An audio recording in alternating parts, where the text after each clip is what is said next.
Kochi corporation കീഴിലെ 48-ാം number അംഗനവാടിയിലാണ് 12ഓളം കുട്ടികൾക്കും അതോടൊപ്പം തന്നെ 3 രക്ഷിതാക്കൾക്കും ഛർദിയും വയറിളക്കവും ഉണ്ടായത്. നിലവിൽ ഇപ്പോൾ അവരുടെ ആരോഗ്യനില തൃപ്തികരമാണ്.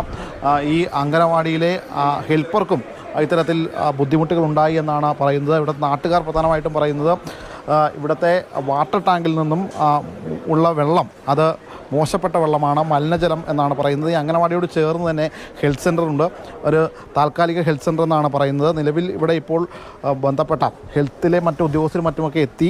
ഈ വെള്ളം കാണുമ്പോൾ തന്നെ അറിയാം ഇരുണ്ട നിറമുണ്ട്. തൊട്ടപ്പുറത്ത് ഈ നാട്ടുകാർ ഇവിടെ ശേഖരിച്ചു വെച്ച ഒരു കുപ്പിയുണ്ട്. ആ കുപ്പിക്കകത്ത് ഈ ചത്ത പാറ്റകളും മറ്റുമൊക്കെ നമുക്ക് കാണാൻ കഴിയും.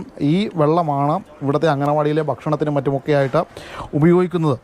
ഞാൻ ഇവിടെ വരുമ്പോഴത്തേക്കും 4-5 കുട്ടികൾ ഓൾറെഡി അതിൻ്റെ അകത്ത് പാരൻസായിട്ട് ഡോക്ടറെ കാത്തിരിക്കണേണ്. നമ്മൾ ഓൾറെഡി ആ ടീച്ചറോട് ചോദിച്ചാൽ എന്താ വിഷയം എന്ന് ചോദിച്ചപ്പോഴത്തേക്ക് 3-5 കുട്ടികൾക്ക് വയറ്റിളക്കം പറഞ്ഞാണ്. വെറും 3-5 കുട്ടികൾക്ക്. പിന്നീട് അറിയണം 12 കുട്ടികൾക്ക് വയറ്റിളക്കം ഉണ്ടെന്ന് പറയുന്നത്. അപ്പോൾ നമ്മൾ ഓൾറെഡി ചോദിച്ചു, ഇവിടെ 21 കുട്ടികൾ പഠിക്കുന്നുണ്ട്, പ്രവൃത്തി ദിവസമാണെന്ന് ചോദിച്ചു. പ്രവൃത്തി ദിവസമാണ്. ബാക്കി കുട്ടികളെവിടെ? ആ കുട്ടികൾക്ക് വയറ്റിളക്കം ഉണ്ടായില്ല എന്നുള്ള കാര്യം നമുക്കറിയില്ല. കാരണം വെച്ചാൽ ആ കുട്ടികൾ വരാത്തത് എന്താണെന്ന് ചോദിച്ചപ്പോഴത്തേക്കും ഇവർ വരാത്തതുകൊണ്ടാണ് അവർ വരാത്തത്. എന്തെങ്കിലും ആയിക്കോട്ടെ. ഇപ്പോൾ കുറച്ച് മുമ്പ് പറയുന്നത് ഇവിടെ എന്താണ് ആ പാരൻസിൻ്റെ അമ്മമാർക്കും ഓൾറെഡി വയറ്റിളക്കം ഉണ്ടെന്ന് പറയണത്. പക്ഷേ പാരൻസിന് വയറ്റിളക്കം ഉണ്ടാകണമെങ്കിൽ കാരണം ഇവിടെ നിന്ന് ഉണ്ടാക്കുന്ന ഈ വെള്ളമാണ് ഈ ഫുഡ് ഉണ്ടാക്കുന്നത്. ആ ഫുഡിൽ നിന്ന് വന്നേക്കണമെന്ന് ആരും 100% ഉറപ്പാണ്. ഇപ്പോൾ നിലവിൽ ഇതിനോട് ചേർന്ന് ഒരു പുഞ്ചത്തോടുണ്ട്. ആ പുഞ്ചത്തോടിലും നമുക്ക് അങ്ങോട്ടേക്ക് പോയി കഴിഞ്ഞാൽ കാണാൻ കഴിയും അവിടുത്തെ മാലിന്യമൊക്കെ കെട്ടിക്കിടക്കുന്നത്. അതായത് ഈ അംഗനവാടിയോട് ചേർന്നുള്ള ഒരു തോടാണ്. ആ തോട്ടിൽ വെള്ളം പോകാതെ മാലിന്യങ്ങൾ പൂർണ്ണമായും ചേർന്ന് കെട്ടിക്കിടക്കുന്നതാണ് ഈ ദൃശ്യങ്ങളിൽ നമുക്ക് കാണാൻ കഴിയുന്നത്. ഇതിൽ നിന്നൊക്കെ ഒരുപക്ഷെ വലിയ തോതിൽ പകർച്ചവ്യാധികൾ ഉണ്ടായാൽ പോലും അതിശയിക്കാനില്ല. കാരണം അത്രയേറെ മലിനമാണ് ഈ തോട്.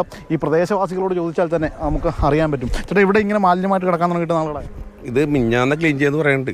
ശരിക്കും പറഞ്ഞാൽ ഇത് തമ്മനം പാലരടത്തോട്ട് കാണോട്ടുള്ള ലൈനാണ് വന്ന് ബൈപ്പാസ് കയറി ഇത് നേരെ തോട്ടിൽ കൂടി കയറി കന്യാമ്പുഴ നേരെ അങ്ങോട്ട് പോണത്.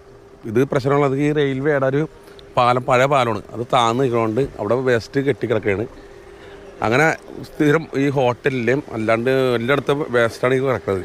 തൊട്ടപ്പുറത്ത് ഒരു കാട് പോലെ നമുക്ക് കാണാം. അതായത് ഈ അംഗനവാടിയോട് ചേർന്നുള്ള അംഗനവാടിയുടെ ഗ്രില്ലിനോട് ചേർന്നാണ് ആ കാട് നമുക്ക് കാണാൻ കഴിയുക. നമുക്ക് ആ ദൃശ്യങ്ങളിലേക്ക് പോയാൽ ആ കാട് കാണാം. ആ കാടിനോട് ചേർന്നാണ് ഈ അംഗനവാടിയുടെ ഗ്രില്ലുള്ളത്.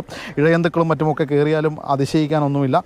ഏകദേശം 12ഓളം വരുന്ന കുട്ടികൾ നിലവിൽ ചികിത്സ തേടിയെന്ന് പറയുന്നു. 3 മാതാപിതാക്കളും ഇതുമായി ബന്ധപ്പെട്ട് ചികിത്സ തേടിയിട്ടുണ്ട്. നിലവിൽ ഇവരുടെ ആരോഗ്യനില കുഴപ്പമില്ല. ഇവരെല്ലാവരും വീടുകളിൽ, അതായത് ചികിത്സ കഴിഞ്ഞ വീടുകളിലാണ് ഉള്ളത് എന്നും അറിയുന്നു. വിനു പാമയ്ക്കൊപ്പം ശ്യാമപ്രസാദ് ഉത്തമൻ, മാതൃഭൂമി ന്യൂസ്, കൊച്ചി.